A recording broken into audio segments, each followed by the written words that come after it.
We're expecting these storms to flare up in another couple hours across the area. Overall, right now, it's pretty quiet. We're thinking heading to the Indians game that starts at 1:30. Certainly the first few innings, at least, will be completely rain-free. We do have one thunderstorm out there, and look at all this lightning moving through Lawrence County right now. It has just pushed south of Bedford, heading towards Mitchell, and this storm will continue to push its way southward, eventually down towards the Livonia area, and then it will be kind of pushing towards the Ohio River after that. It's not severe, but certainly rocking and rolling there in southern Lawrence County if you're watching us there at this noon hour. The rest of the area completely quiet, but notice how the skies continue to clear. The atmosphere very, very unstable with the high humidity and all the sunshine, so it's this area first that will start to target for the development of storms within the next few hours. And once they do start to develop, they're going to push their way south and southeastward through most of the state of Indiana. So let's time it out for you using TrueCast. And again, through 2 o'clock, I think we are just fine. Once we get closer to the 3:30 area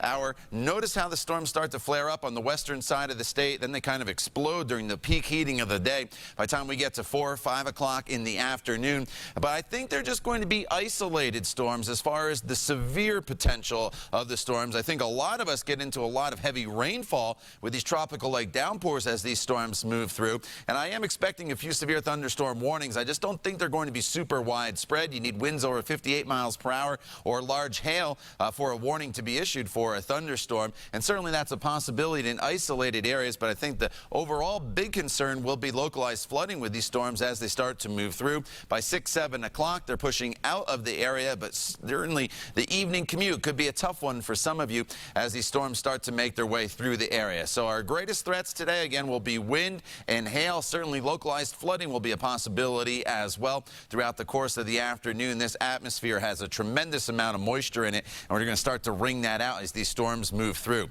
Up to 82 right now in Indianapolis, 84 in Kokomo, but it feels like it's in the low 90s when you factor in that humidity right now in Terre Haute. Feels like 86 right now in Indianapolis. Our high today gets up to about 88 degrees. It'll feel more like the low 90s, though, when you factor in that humidity with these storms moving through during the afternoon hours, so have the rain gear handy. Tomorrow we start off muggy, a little bit of patchy fog, then it turns partly cloudy throughout the afternoon. The humidity drops courtesy of a breeze that'll kick in tomorrow as well, and that puts us in good shape Friday and into the weekend with temperatures starting in the 80s, warming to 92 degrees, though, Mark, on Father's Day. And again, be weather aware this afternoon as storms move through.